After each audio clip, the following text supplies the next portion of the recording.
Hey, folks, welcome into Pro Football Ireland. Monday morning, if you're listening to this on the Monday morning, you've had some weekends. Hi, Paddy Kilty on the late. Ireland's on the verge of winning the World Cup in about 5.5 weeks' time, please God.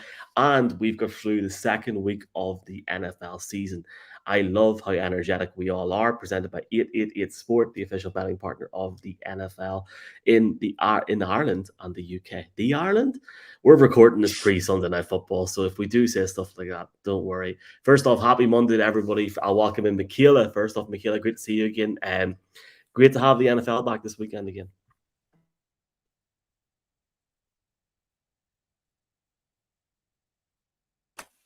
Sorry, yeah. No, obviously it's very tired dozing off of it there. Yeah. I actually think this week was better than last week, to be completely fair. I think the games last week, I think there were a few teams that were rusty and some of the players should have played better, like the Bengals and stuff like that. The Bengals still didn't play well this week, but I thought it was a much more entertaining week. There was a few matches that were very close, a few teams that surprised me. So all in all, it was a great second week, and it really kind of kicked up my excitement for the rest of the season. 2 weeks from London, less than 2 weeks now. 13 days away from London. Looking forward to that. Hopefully, maybe see you there as well, Michaela. Conor, that was a vintage moment in Pro Football Ireland's history there, Michaela. I mean, that was very funny. I'm just trying to stay awake. We're buzzing. We're good. Conor, are you doing well? Toronto boy, East Coast, getting ready for Sunday Night Football, which has already happened by the time people listen to this. Absolutely, yeah, yeah. Can't wait now. So luckily I'm not as tired as you two. I'm ready to go. I'm gearing up for the Dolphins versus the Patriots. I can't wait. But we did just have another brilliant Sunday of football. I absolutely loved it. Michaela, I know you're in that cut out. I'm only joking, just having a crack. Right, let's get to it. It was like, for me, it felt like this was, and Michaela, you touched on it a wee bit there. It felt like this was the first Sunday. Last week was quite sketchy. It was a wee bit rusty. And it really truly felt to me, I think it was that Lions Seahawks game, which we'll talk about in a wee bit. It felt like, oh my God, the NFL's back. But let's jump on a few things. If we don't mention your team, we're not superheroes. Jeff Reinbold will be live with me at 9 o'clock on Monday night, and we'll talk about everything. So if you have any questions, that's why. We can't get through 16 games. I'd love to, but we can't. Let's talk about the Bengals falling to 0-2 in the season, losing 27-24. The box score only shows so much. I guess, Michaela, the funny thing was, we knew a few weeks ago, and I think it was you that spoke about it on a podcast, about how concerned you were about Burrow's injury. At the time, I was like, he'll be okay. Like, he wouldn't have came back. They wouldn't have played him if he wasn't doing well. Well, tonight or on Sunday night, he did not look good. He looked rusty. The offense couldn't get anything together. And the box score, of course, as we said previously, only shows so much. 222 yards on the day. But when they were early in the third quarter, I think it was the second and 8, Burrow was looking for T. Higgins. He had a double move, cut out the middle towards the end zone, and Burrow stared Higgins down the whole time. And it was intercepted. And that, basically, a touchdown on that play would have given the Bengals a 17-13 lead, would have completely changed the game. And we'll talk about the Ravens in a wee minute, Michaela, but just first off, it's a little bit concerning for the Bengals, because whenever Joe Burrow's coming out and saying, I don't know how it's going to feel in the next couple of days in regards to his calf injury, you start to think, if they don't get it together in the next 3 to 4 weeks, in what could be a very competitive AFC North with the Steelers and Browns playing on Monday Night Football, they need to sort it out quickly, because going 0-2 in the season is never good, even though I think they done it last year, which now makes me think, what are you talking about, Michael? But still, not good, Michaela. No, yeah, the Browns did. Oh, not the Browns. Sorry, the Bengals did start off poorly last year, and I think then I know myself. I thought that okay, it was kind of uh just a bit of luck that they got to the Super Bowl and they played that well, and then obviously they turned it around and they're Super Bowl contenders last year, got far in the playoffs. But yeah, so I'm not too concerned, but also I'm a little bit concerned because I know they can turn it around, but also I thought Joe Burrow wasn't going to be able to play for the first 4 weeks. So the fact that he's been cleared of his injury and he's been playing, but I think we can see now that he's not fully fit if that's the way he's playing, he should be on top of the world. He's one of the highest paid quarterbacks in the league now. He got his big money contract. He got his offensive line fixed up, needed to protect him, and just they're just not playing well enough now. I think they still have some holes to fill. I did say I think once they fix the offensive line, they'd probably win the Super Bowl. But now I can see their secondary isn't really up to par. They need to bring in some good guys back there, kind of like a Jair Alexander. They need players of that caliber in the secondary, but Joe needs to step his game up. If he's not fit, I think he should just come out, because some backups are playing very well. Like Minshew played very well when Richardson left the game today. I know Dobbs is the starter at Arizona because Kyler Murray's out. He played very well today. So I think Joe could actually be hindering the team by playing if he's not fully fit. And the only person that I was impressed today on the Bengals was T. Higgins. He kept them in the game. He was making the vital catches. But I don't know what the Bengals need to do. He needs to step his game up. So he should either take a week or two rest and see if he comes back better, or he just needs to get his head in the game. But I'm very disappointed how they started the season so far. Yeah, Connor, going on what Michaela said there, like Jake Browning's the only guy they have in there. They could probably go out and get somebody else and look at potentially giving Burrow 1 or 2 weeks to try and get things together again. I guess it depends on his injury and how beneficial those 2 or 3 weeks would be for him. When they were 0-2 last year, the issues were really obvious on the offense. They had to completely redesign the run game. They had to give Burrow more opportunities, and as Michaela mentioned there as well, Connor, the offensive line. This year Burrow just doesn't look like himself, and that's far more concerning. I guess if you want to talk to us just a bit about that there, and if you maybe want to touch on the Ravens as well, before we look at a different game. Well, a hungry man is a motivated man. How often have we seen it where you get that blank check, baby? You get that blank check, and then 275 big ones, high. Yeah, the real big ones. Yeah, jeez. And I remember it kind of happened to when Dak Prescott got paid. He got paid a ton of money a few years ago at the beginning of that contract, and that season Dak was like, just kind of went straight down a cliff. I think 2 years ago, 3 years ago, maybe. But yeah, like Joe Burrow is kind of, like, as I say, he's got that dog in him. He really is that guy, and he hasn't really looked like it. He's kind of a bit. Yeah, just a bit out of sorts. Like, it's even kind of hard to put your finger on the button, because I would have thought, and I'm sure you would too, Michaela and Michael, but like a slightly injured Joe Burrow is better than anyone else I can get, because he can still pass great, he can still hold there. You're thinking like this guy can do exactly what we need him to do, because we do have some weapons around him where he can do a job. But yeah, I mean, speaking of backups, Gardner Minshew is probably the best backup in the NFL still. And every time that guy comes onto the field, he does an unbelievable job. So I don't know. I would be in favor of, if it were me, I would be in favor of let's stick with Joe. Maybe give him a practice off or two. Let's see if his head's there, and stick with him. And because he is a motivated player. He's very competitive. So maybe it's just something off the first 2 games. I'm not quite sure. And then with Baltimore, I guess we want to talk about Baltimore. I thought Flowers was outstanding. So we're not going to see the same thing with Bengals and Chase. Like, Flowers was amazing. He had loads of weapons. Unfortunately, Odell was injured, but Lamar Jackson looked like the real deal again. Everyone seems to kind of forget about him in off seasons, but then once he comes on, he's amazing. So that was a great game to watch, and I can't believe that they almost like ruined it. Like, as you said, if they had scored a touchdown, they're up 17-13. It's a totally different game. But at one point, and we were texting Michaela, like, Baltimore were just flying. They were just flying. You were like, oh, they're just going to keep going here. Another touchdown. I'd be like 35, 40 points, like, easily. The way they're playing, they look electric. Michaela, maybe it is a situation like Connor said there. Maybe you do wrap them in cotton wool per se until next Sunday or next weekend and see. Going on the whole Ravens thing, Michaela, like, Lamar looks so clean.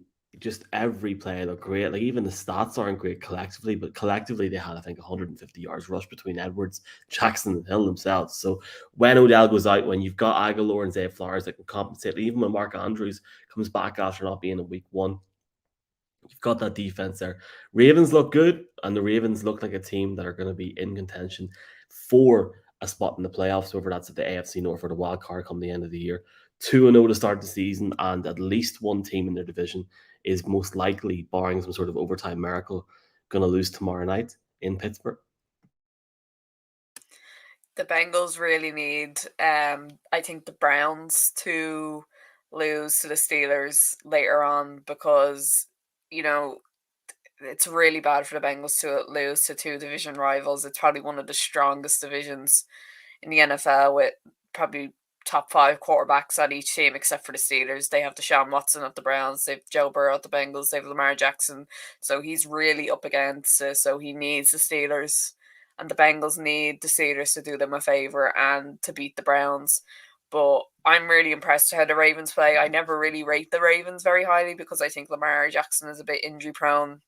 I think they always get to the playoffs and stutter, so I never really rated them highly. But to credit where credit's due, they've started the season off very well. They played very well against, even though they weren't at their best, they played very well against one of the best teams in the NFL with the Bengals. I do think saying that, I do think if the Bengals were at their best, they probably would have bet them. No, actually, they wouldn't. I thought I still think it would have been a close game if the Bengals were at the best. I think it would have been a shootout. Flowers played very well. Pity about OBJ, but that was kind of the risk they took in signing him. They gave him a lot of money. I didn't agree with it because he's a bit injury prone and he got injured tonight, but he did have some good plays when he was on the field. But Lamar just looks fantastic. I know J.K. Dobbins went down last week, but Lamar is practically running the run game on his own. He's such a great dual threat quarterback, and you can see now that he has Flowers and Aguilar, he is making good passes. Like, he was just dropping dimes tonight. So I think they have brought in some receivers that will help him, and I do think probably after what I won't write the Bengals off yet, but I do think the Ravens and the Bengals will be the top 2 in the AFC North. Not bad for a running back. Not bad for a running back. Rams next, Titans next, Cardinals, Seahawks, Niners, and Bills over the next 6 weeks for the Bengals. Time will tell. I'm sure it'll win a good few of them. Odell Beckham's injury, his ankle injury, is not considered, quote, serious by Coach Harbaugh. Time will tell also, whether more or not during the week. Let's jump ahead to Seattle, Detroit, and just sort of see what we think of. I mean, first off, 37-31 overtime win for the Seahawks in a game where I think many of us thought that the Lions would come out and play well, just based upon the fact that they had a very, very good year last year. Never mind the fact you looked at the way they came into Kansas City and really, really put a marker down last week. I mean, I don't know who wants to go first here, folks, but like Alex Kemp's officiating crew is known for throwing a few flags, as I would say, and they definitely lived up to that bill. And CJ Gardner-Johnson had an unsportsmanlike penalty for shoving after making a tackle for loss. That ended up being a 7-zip lead for Seattle. When there was less than 4 minutes in the second half to go, the officials called Kirby Joseph for a defensive pass interference. And clearly, from looking at the replay, DK Metcalf gained an advantage. But one of the bigger stories from this is I'll go you first, Michaela. I was sitting watching NFL Game Day morning this afternoon. Shout out to my wife who asked me, "Why are you watching this? The games don't start to 6 o'clock." Well, I said, well, it's Everton against Arsenal, or it's South Africa against Romania. Take your pick. Anyway, Rich Eisen basically said if they put the big graphic up for Jared Goff's record, and was it like week 9 from last year he hadn't threw a pick, and he basically said, watch Jared Goff throw a pick today, and he did. The thing for me is, Michaela, the Lions look really, really good, but they gave up far too many points today. I think both teams are really, really intriguing in the NFC, but this was the game, Michaela, where I thought, oh my God, the NFL's back. I loved watching this game. It was just so fun to watch, and I think any neutral would like to see both the Lions, whose atmosphere in Ford was popping, and the Seahawks, who were under par last week, but they've got some serious weapons in Smith and Jigba, Kenneth Walker, to name a few, get down the stretch this season. I really enjoyed that game in the sense of I know he threw a pick and the pick definitely cost him the game for the Lions because it was a pick six. But I do really, really rate Jared Goff, and it was so typical because he hasn't had an interception since the middle of last season, and I think he was only 20 passes or so away from breaking Aaron Rodgers' record.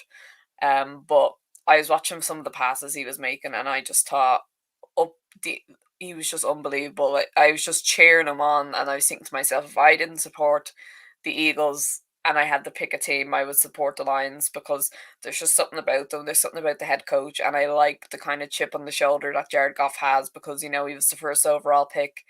I think he was never really respected by the coaching staff in LA.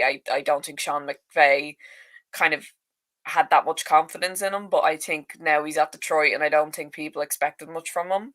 And I think he's just flourished there. I was really watched them enjoying today, and it was a pity that they did lose, um, because I think the Detroit Lions are the better team. I think they're going to go further than the Seahawks. I think they're probably better in every aspect except for the Seahawks are just lucky that they have two incredible wide receivers in DK Metcalf and Tyler Lockett.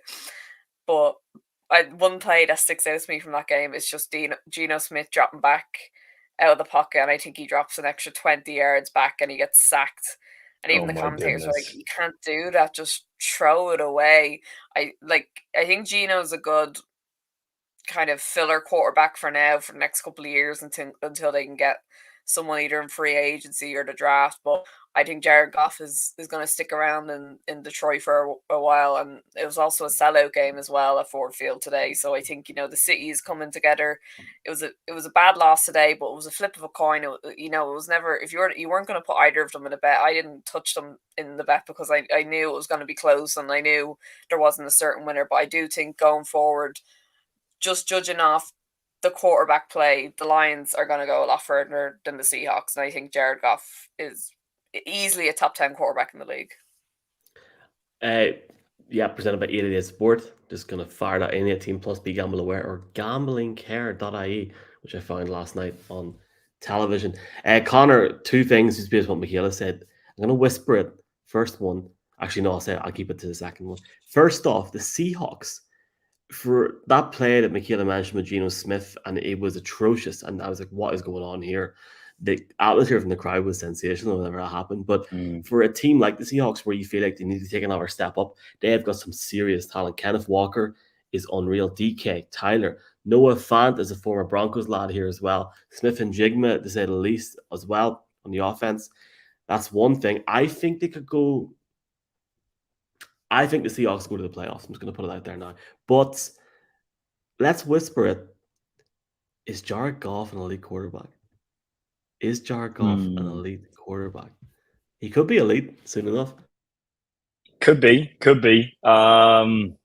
He's right there. He has all the ability. I think he has a lot of the talent. There's just, at the highest level of sport, there is the kind of mental side that takes up a huge amount of the difference between, really making it, becoming elite and not making it is usually nothing to do with your physical characteristics or your speed or your timing or anything like that. It's all upstairs. It's all mental. Maybe there's some games being played, or maybe when he got traded from the Rams, maybe there was like a bit of a slump, and he was sort of like, well, maybe they don't trust me or believe in me.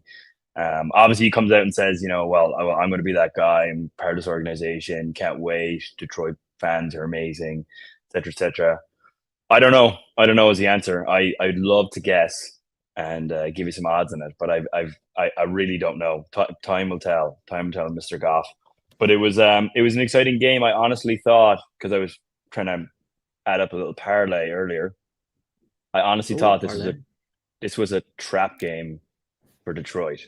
I 100% thought it was a trap game for Detroit, coming off a 1-point win against Kansas in Kansas, opening game of the season. Amazing, really emotional, high energy. This is fantastic. Seahawks didn't really give us much last week. I thought like no one was kind of really talking about them. Wasn't really a whole lot going on. You're kind of like, oh well, I mean, they've Geno Smith, so maybe this isn't something else. But then you're also like, well, they still have DK Metcalf, they still have Tyler Lockett. I did think it was a trap game, but halfway through the game, I was like, oh, Detroit have this. They're great. Really like how they're playing. And then, all of a sudden just like the NFL can do, it finishes up 37-31. A great game of football. And it was the weapons of Metcalf and Lockett. Lockett's last touchdown there in particular was just fantastic. So with those two, when you keep them fit and healthy, then I think Gino just needs to hit some form and keep his form, maybe something like kind of like he did today, and not try and do anything crazy, not try and be anything more than what he was, and then it'd be really interesting, I think. Yeah, let's jump on another game, and we will go into more detail on the Monday night. But we'll try and get as much things as we can as possible. Appreciate the analysis you both give. I want to give a shout out to if I keep looking this way, there's a spider the size of my hand that's just appeared out of nowhere. So if I start screaming and if I disappear, that's why people on the podcast loving this. People on the X or social media platforms giving comments. And there's a lot of things we're not going to talk about here, but we'll say it anyway. See people's reactions here. Keelan Lawhern saying Brandon Staley's one more loss away from getting fired. More to come on that soon. Jared Gavin, Chargers doing Chargers things. Raider Lee, the pain. Matthew Reed, CJ Stroud is the best rookie quarterback. Simon saying LSC and Cincy, both 0-2 will either make the playoffs. We'll come back to that. Craig Johnson, bit of a timed one, mate. The Giants are a mess. They make Dobbs look like Mahomes, and maybe the Giants Giants are tanking, not the Cards. Well, we'll probably not talk about that now. Yeah. J.O. Anthony Richardson will break the quarterback rushing touchdown record if he stays healthy. We're not going to talk about this, so I'll briefly say this very quickly before we look at one more game in this segment. RG3. It's like watching RG3 all over again. The man is going to run in and wreck his leg or something. I want him to do well, but I feel like I'm his parent. And I feel like we could talk about that for 10 minutes. So I'm just going to jump on and talk about Green Bay, Atlanta. Now, when we talk about Green Bay this season, Conor, I'm going to let you go before Michaela, because I presume that you have some sort of update for us on the prodigal son. That is Dan Whelan. God bless Dan Whelan, etc. Did you see much of him today at all, or have you heard any reports? I know you were talking to him during the week. Packers lose, so first loss of Dan's career, but a very close loss in the end. Yeah, it was another great game of football. Came right down to the wire in Atlanta. It's an amazing stadium. It's like a cauldron. It's hot and it's loud and it's full of screaming Falcons fans. So Daniel, our lad from Wicklow, had another very good game. I think he averaged just over 49 yards, had 5 punts, one inside the 20 or two inside the 20. So he did great. And good holding too. Was talking to him during the week, and he was saying like he just wants to kind of settle down a little bit more in the punting role, but he was really happy with how he held. And then he went down another great game today, and it didn't come down to their special teams; it came down to the other special teams. A good friend of mine, Young Wei Koo, with the game winner with 57 seconds to go. Chip shot. He probably could have made that with his left and his eyes closed. And that's what it came down to, 25-24. And I actually did think at the end of the game, I'm not sure what you thought, Michaela, I thought Jordan Love actually had a great chance to do something, and he didn't. He was bouncing around there. He had a great pass in 3rd and 10, but it was holding. And he got back to 3rd and 15 and then completely missed the pass. And I was just like, oh, this is where Aaron Rodgers would have done something very simple, but made it look really easy. But like you just don't see that from many quarterbacks. He would have zipped a bunch of passes, yards, got down to with 20 seconds to go, 15 seconds to go, hit a field goal, win the game. So we'll see. I don't know. Jordan Love at top played great, but it comes down to, you got to be great at the right time. Yeah, I completely agree, because I was listening to the stats obviously when they were saying it, because it was on Red Zone, so of course it was flicking between all the games, and I think the Green Bay Packers were up 24-9 or 24-12 at one point, and I was kind of thinking, oh, this game's over. Surely, like, the Green Bay Packers are playing a lot better.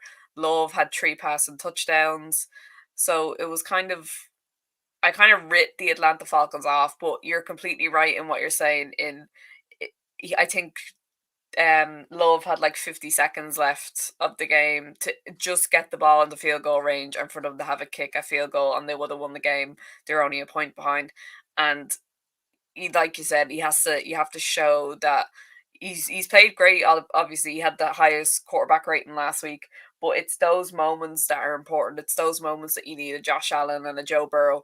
And I'm not saying I don't think he could be at their level because we haven't seen enough of him to judge that. But it would have been, to be honest, they were controlling the game a lot. They played better for the whole game.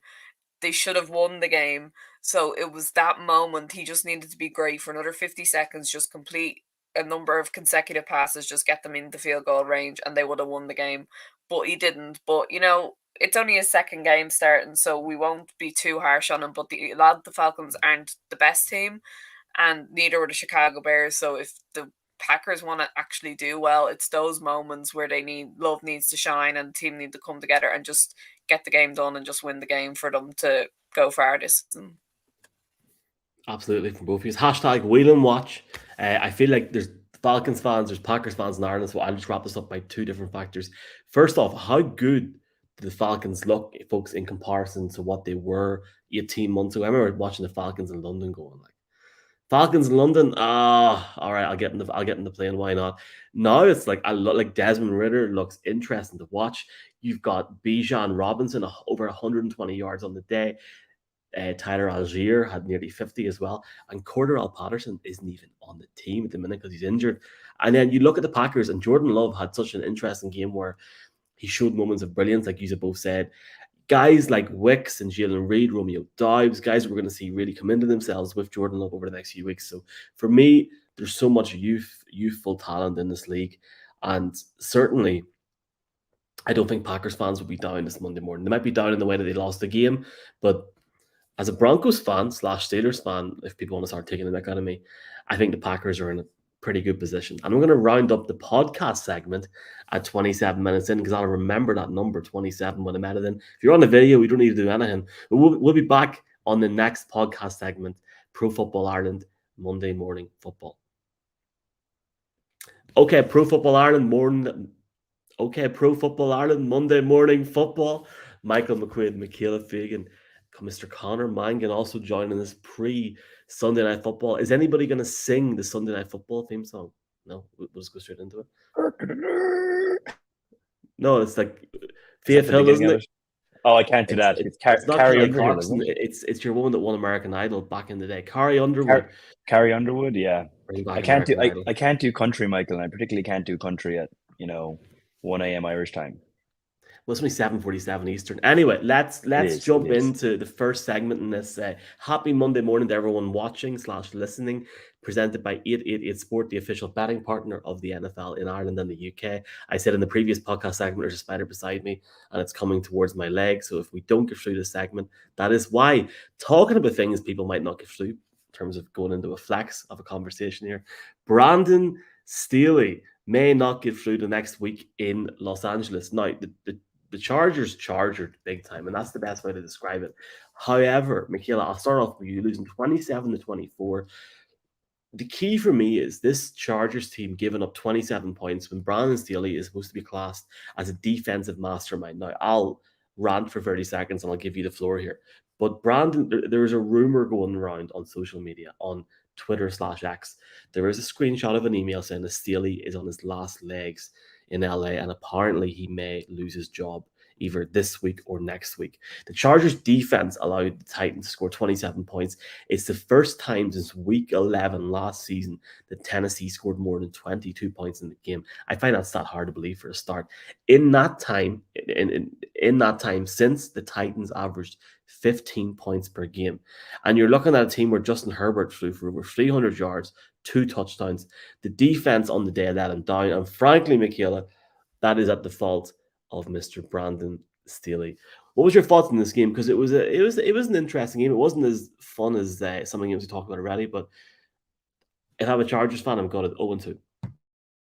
Yeah, I'm gutted as well because Justin Herbert is easily a top 5 quarterback in this league. He deserves to be on a team that's going to the playoffs every year. And I was watching it on Red Zone. My girlfriend could tell you that every time Justin Herbert made a good pass, I was cheering him on.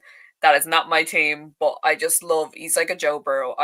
love Justin Herbert. I think everyone really likes him. I think he's a great guy. He's a great quarterback. Keenan Allen had an amazing game as well. And it was funny because you wouldn't think the defense lost in that game because the pressure up front on Tannehill was actually very good and they were getting a few sacks on him. So the fact that the Tennessee Titans won that game, I was actually very surprised. But I completely agree, and I was texting it to you guys during the game. I said Herbert needs to get out, or Brandon Staley needs to be fired because it. I'm sorry, you can't waste talent like Justin Herbert. If it was the Bengals and the Bengals were kind of, I know the Bengals are the same record as well, but at least the Bengals have made it to a Super Bowl. The Bengals go far in the playoffs. The Chargers done this last year. They got knocked out by the Jaguars when they were winning, and they came around and lost the game last year. The Jaguars probably shouldn't have bet them, but they did. I think that was that crazy game where Trevor Lawrence threw like 4 interceptions and then 4 touchdowns or something like that. Again, probably the defense letting them down, but it just, I feel so bad for Herbert and other talent like Keenan Allen and Khalil Mack and stuff like that. They deserve better coaching, and I think I hope that email's probably sounds really bad. I hope that email's right because I think they should just bring someone else in while the season's still fresh. While Herbert and everyone's still kind of healthy, just bring someone else in and actually give them a decent chance to go far because it was only not last season, the season before that you were saying they were going to win the Super Bowl, and no one's saying that at the moment. So I'm never going to let you live that down, by the way, but no one's saying that at the moment. But I do think, with a quarterback like Herbert, they should be in consideration for that conversation. I'll add fuel to the fire and say I said Rams get back to the Super Bowl playing the Chargers, and it didn't happen. But I called the Rams winning it in their ground the year before, so I'll take that for the next decade and say no more. Connor, like very quickly, I do want to mention the Titans because I feel like it's going to be a Chargers dominated chat here. Ryan Tannehill gets over the line, decent enough performance. Derrick Henry at 80 yards in the day. It felt like a coming out ceremony for Treylon Burks for his career. Like, welcome to the NFL, Treylon. Really, really good performance. Didn't score a touchdown. I think he had 80 yards receiving on 3 carries, which was interesting. So welcome to him to the NFL in one sense for this season. Let's get down to the business here. I don't know if you've seen, Connor, the post-game presser with Staley, and the reporter asked him what's different about this in the Jacksonville game last year, and he lost the head. Like, he literally lost the head.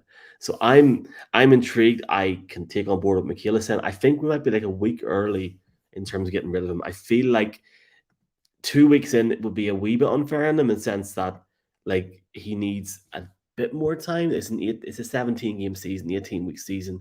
You've got an AFC West there where the Raiders are now 1-1. And folks, we're not going to have time to talk about the Raiders and the Bills. We will on Monday night, 9 o'clock, before people start going mad at us.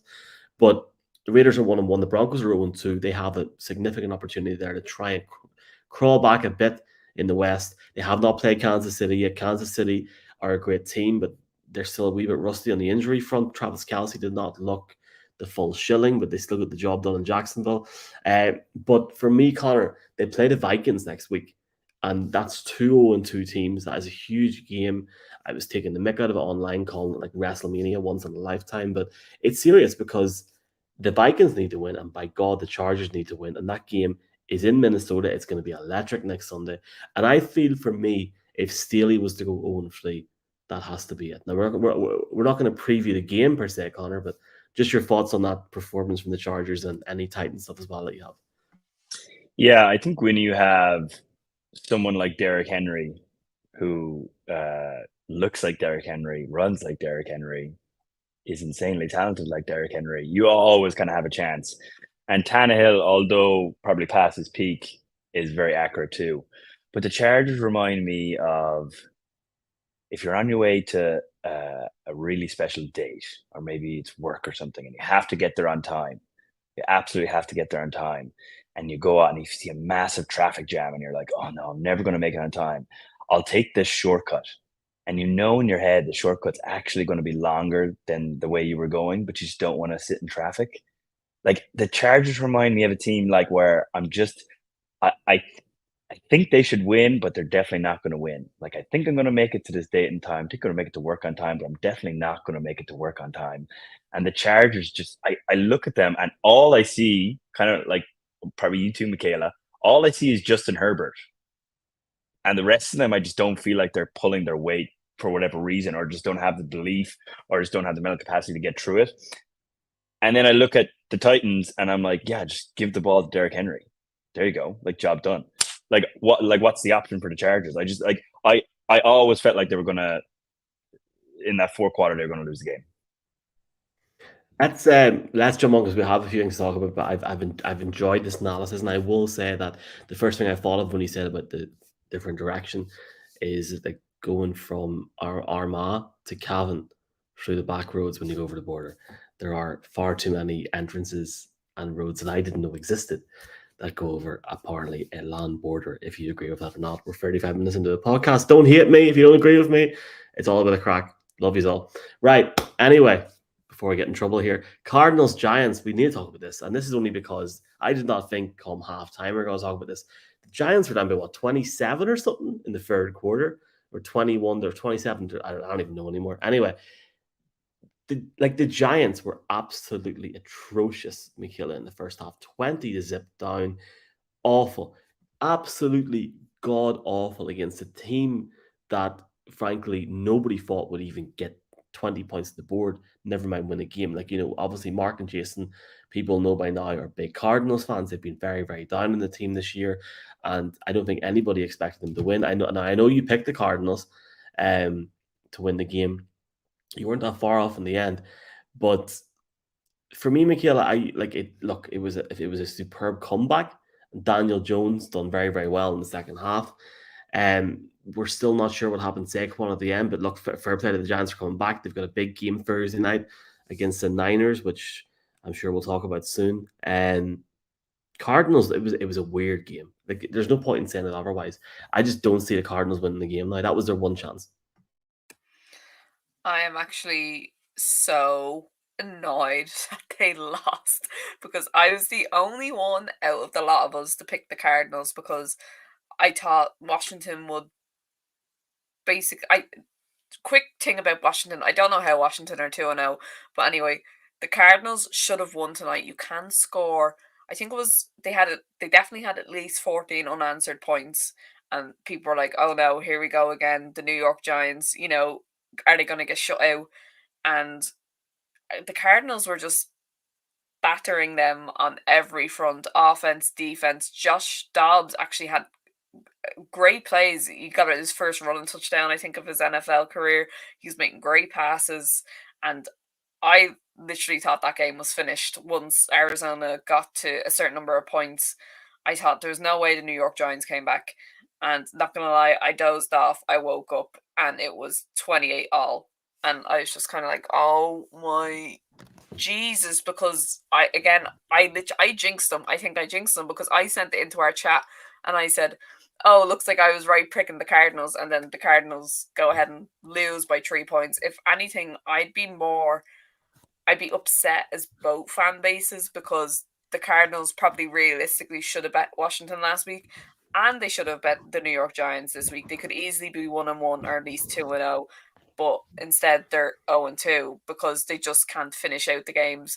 They start well, but then they just let the other teams come back in, and Washington and New York Giants aren't good enough to do that, to be honest. I think the Giants fans and the Giants coaching staff and the players have to really look at themselves, because I know they came back and won the game, but you're talking about people who have power ranked them 32nd in the league, and who are saying they're tanking for Caleb Williams and stuff like that. So yeah, you did a great comeback for the New York Giants, but you did it against probably the worst team in the NFL, who does not have any high caliber player on their team. So I'm just raging, to be honest, because I still think the Cardinals deserve to win. I don't think the Giants did, but fair play to them, they came back, but they should be worried for the rest of the season when they actually play top end teams. The only reason for me that I would not disagree, but I'd say I think the Giants deserve the win, is because the Cardinals completely break the bed at the end. I think if you were talking third quarter and they sort of went through that stretch a wee bit, there was 2 opportunities in fourth down that the Cardinals should have really stopped them, or sorry, in third down, they didn't, going into the fourth quarter. I mean, Conor, it's just a really, really weird one because what exactly are the New York Giants? And the general consensus going from Mark and Jason is, and not just them two lads, I mean, that are in Ireland, but there's people in Phoenix, PHNX, outlet in Phoenix, and many other people going by the home crowd today in State Farm that they are tanking. And was that first half meant to be like a look what we can do sort of situation? Because it's not impressive, and like it's starting to annoy me. It's like, why would you do that for 2 quarters and then just completely switch off like that? They actually did it for 6 quarters, Michael. They're the first team since 1992 to not score a single point in the first 6 Oh, the quarters Giants, yeah. of the NFL season. The Giants. 1992. Yeah, Oof, that's right. They're a little bit like, the New York Giants today, where they were a little bit like Harry Potter. No matter how bad it looked, they just figured out a way to beat Voldemort. They just did it. They just got it done in the end. And it was insane how it actually went down. But you know what? It all came down to having great special teams. Graham Gano, field goal kick to win the game, 31-28. High pressure kick, especially when you're after coming back like that. The last thing you want to do is miss the thing. So it's been a great week for some kickers. Great week for our punter, Daniel Whelan. And that game was, if you just watched the third and fourth quarter, it was amazing. It was fantastically exciting. The one thing I am worried about, which you touched on, is Quan Barkley.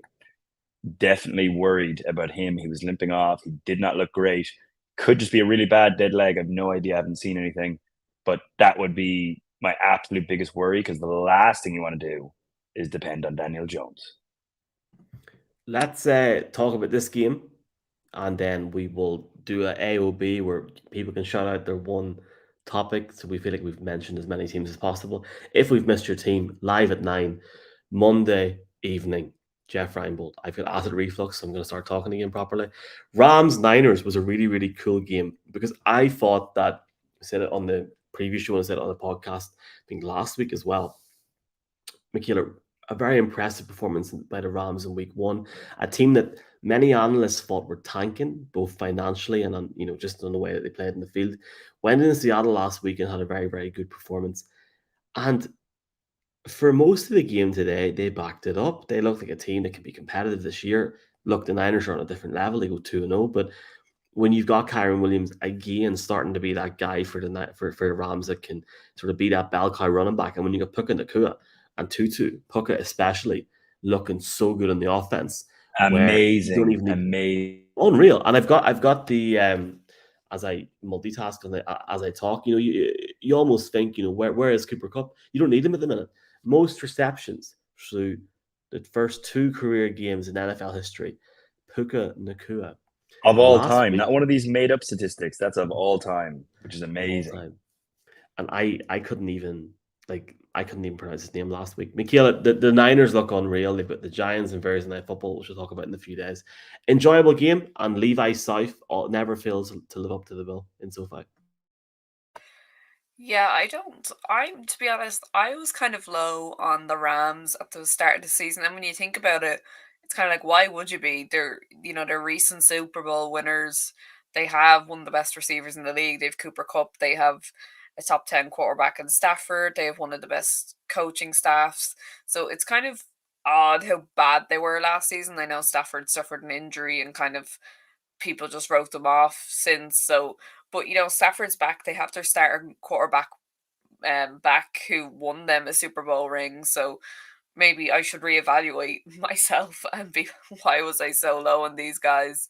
But to be fair, I was actually very shocked that they were so close in the game to the 49ers, because honestly, the 49ers are a top 5 team in the league. I think they're tied best in the NFC with the Eagles.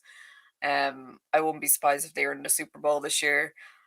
But I will say, honestly, I think Christian McCaffrey is, if we're talking about MVPs who aren't quarterbacks, he's an MVP. He could easily win the MVP if he continued. Well, not easily. It's hard to win the MVP if you're not a quarterback, but he would be in real high consideration like Justin Jefferson was last year. He is just unbelievable. He can do anything. He can catch the ball. He can run the ball. Every time you give him possession of the pigskin, he's going to do something. He's going to make a play for you. And I really, really hope he stays healthy for the whole season. He did have health issues at Carolina, but he seemed okay when he traded to the 49ers last year. So hopefully this year he can stay completely healthy. And if he does, you're looking at Offensive Player of the Year easily for Christian McCaffrey. Conor, many different angles there for Michaela. I would add to that and say, I think people were sort of a miss last year. Like, there was a lot of things going on. Yes, the Stafford injury, Conor, and a lot of questions were being asked. There were even questions being asked in late August. Will he ever be the same again? He's come out. He's proved that wrong already. I certainly didn't think that Tutu and Pakua would stretch this team.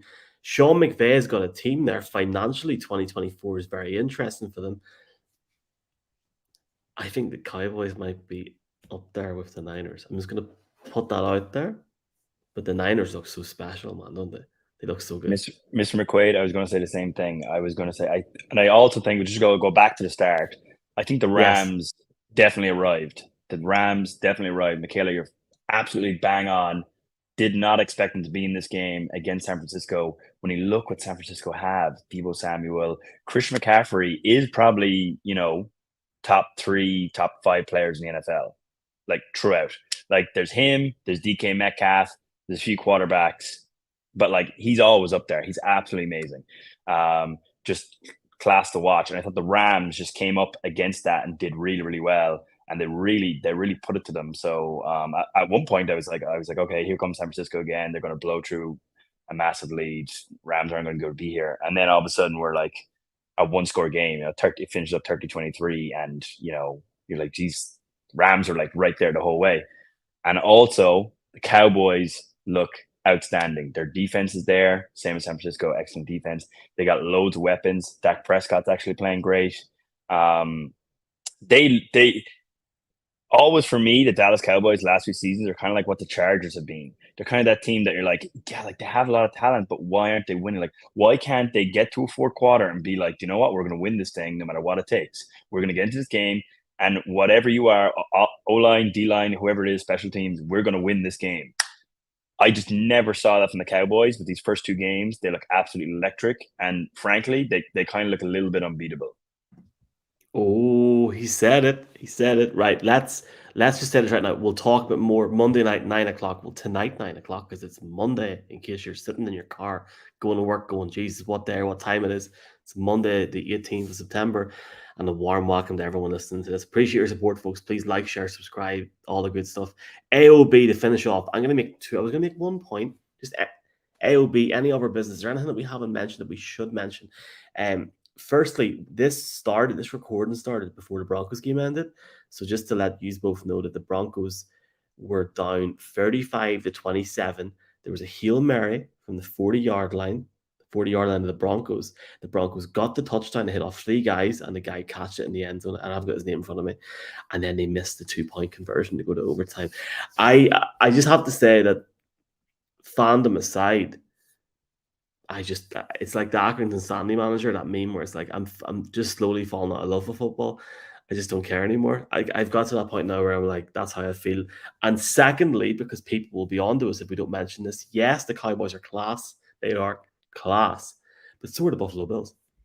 And Jimmy Garoppolo, for a straight man, seeing Jimmy Garoppolo walk into that stadium earlier on, I tell you what, I mean, the guy just oozes class. Michaela, AOB, what do you reckon? Is there anything that we haven't talked about that you need to get off your chest? I will say that looking at the score of the Jacksonville Jaguars game and the Kansas City Chiefs, the Chiefs are, we did kind of touch on it. They were nowhere near as good as they were. Chris Jones came back in and they had Kelsey, and they still didn't put up enough points that they needed to. And, they had Sky Moore, Kadarius Toney actually played decent. And you know what it was? I actually didn't realize that, forgive me if I say his name wrong, Eric Bieniemy, Eric, whoever you say his second name. Yes, you're spot on. I didn't know he went to the Commanders. So when I saw him on the Commanders sideline during the Broncos game, I was like, that makes sense. They don't have the offensive coordinator that helped them win 2 rings. So I'd be kind of worried now. It could be the new offensive coordinator, the reason why the Chiefs lost to the Lions and why they didn't put enough points up against the Jaguars. And I will say this, I'm a broken record always talking about him, but Baker Mayfield, I was cheering him on every time he was on Red Zone. I was like, "Go on, Baker, Oh, make the throw." he was Yeah. amazing, Michaela. He was amazing. How bad are the Bears? playing so well, and he was one of the reasons I picked to support the Browns. So I always wanted to see him do well. I'm glad I didn't decide to support whatever team he moved to next, because he's obviously moved around. But I do like the Buccaneers, and he's actually playing well. This is what he needed. He needed structure. He needed to be with guys who have been on the team for a couple of years. He needed elite wide receivers. He has that in Godwin and Evans, and he's actually playing very well now. And I'm so happy for him. I'm actually so excited. And if he keeps this up, he could have won. He's not going to win it now because of Damar Hamlin, which is fair enough, but he easily could have won Comeback Player of the Year this year if he keeps this play up, because he's honestly playing very well when everyone had written the books off. I'll say one thing in Kansas City. It's mad that we haven't talked about Jags Kansas City, but Conor, I guess that's because the game wasn't great. Matt Nagy is the OC at the minute. Yeah, Eric Bieniemy, for people that aren't aware, as Michaela drops off, I'm sure she'll come back. Must be internet troubles. Eric Bieniemy is now in Washington. For me, Nagy, Nagy's gonna it doesn't matter if me or you are standing there. It's Patrick Mahomes. That's why I see it. Anything that we haven't talked about. I wanted to kind of highlight something, obviously coming from my own background. This is what I'm seeing there all the time. Last season, week 1, probably all the way to week 3, everyone was talking about kickers. There was like 19 field goals missed in week 1 last season. Everyone was talking about the kickers. This week, this season, not only do we have an Irish punter there, Daniel Whelan, doing an absolutely amazing job, and he's holding like a monster, perfect holds. Not only are we doing all that, but the kicker's doing fantastic. Nick Folk, excellent game winner. He absolutely crushed it for the Titans, and that was not an easy field goal. My buddy Youngwei Koo, same thing for 25-yard line. And Dallas, this is part of the reason why Dallas really do have that team, and why I said they're kind of If you got 3 minutes, talk about Dallas, because I feel like we need to talk about them. They're so good. Well, I just like they are so good, but just to stay on this point, and then you can switch right over to your point. The Brandon Aubrey is their kicker this year, and they've had trouble. Dallas, like going down the last few years, they've had trouble. They had Zerloin, they got injured, and all sorts of stuff. They brought in Brett Maher for a while. Brandon Aubrey never played in an NFL game. He started playing USFL 2 years ago, which is pro football. Was a soccer player before that. Nailed a 55-yarder halfway up the netted hit. The thing would have made it from about 65. Could not be happier for him. And I think Dallas have all these pieces coming together. And I'm sure this is what you want to talk about. But like what struck me today was obviously loved watching Brandon play, but their defense and the speed of their defense was just something else. That was Michaela, whose laptop died, for people on the video. Thanks for that. Thanks, Michaela. Like the big question mark is going to be Dak. Like when we get to December, what are the Cowboys going to be like? But when you see Juice and when you see Tony Pollard, man, and just CD had a day, like CD Lamb at 140 yards, didn't score a touchdown. But the transition now with McCarthy calling plays, you can see the difference. And now I don't want to say it because it's week 2, but imagine the Super Bowl in Vegas with the Cowboys. Oh my Christ! Not one of us is going to get into that. I said it, but we'll be there. We'll be there the whole week. Maybe you can pop over for that, Conor. We'll see. Absolutely. No, they've a lot going for them. Like their returner Turpin as well is absolutely electric now. I thought they punted really well for him today. They didn't give him any space, but he's also fast as can be. He's amazing. So yeah, like I wouldn't say I'm a massive Dallas Cowboys fan. Like I've never really been all wholeheartedly into the team, but geez, they're fun to watch. Oh my God. Like I thought because of the rain maybe last week, New York Jets, Rodgers goes down. Or no, sorry, they're playing the Giants. Sorry. It's raining. They're doing all that sort of stuff. Playing against Daniel Jones in his first game. Con Barkley didn't really do much. I'm like, maybe it's a bit of a bleep. Maybe Giants just didn't play that good and it made Dallas look really, really good. But no, like they are the real team. Like them, the 49ers look amazing at the moment. Yes, sir. They look amazing. And you know what's amazing? The thought of my sofa, a duvet, and Sunday Night Football. Can I just thank everyone that's listened to this, because this was our most listened to podcast last week. Collectively, the one that me and Michaela done, the one that me and you done as well. Looking forward to this. It's going to be a good crack over the next few weeks. We will do this either recorded or we'll do it live after the London games when I get into bed at some point. But we'll have some crack. We're good every week. Conor, thanks a million for your help, man, and for doing this. We appreciate you. Thank you, Michael. Folks, yeah, absolutely. And folks, thanks for 888 Sport, official betting partner of the NFL in Ireland and the UK, that will help us get to maybe see Dak Prescott lift Lombardi in a few months. I'm just trying to trigger people now. I'd rather see Daniel Whelan, but obviously Obviously, right? It could happen at some point. Jordan Love looks good. For now, Gurmi Morgan, Iwa. Well, good morning, more Iwa to you, Connor, but good morning to everyone. We'll be back at 9 o'clock Monday. 2 podcasts from that on Tuesday morning, and then we'll have our season preview or weekly preview on the Thursday morning. A couple of Jets, and we might have something interesting being announced this week. Game changing potentially. We're 55 Wink, minutes in. wink. Nobody cares. Wink, wink. This guy hasn't got a clue, but I'll tell him off camera. Good night. God bless. Chat to you soon, folks. Pro Football Ireland.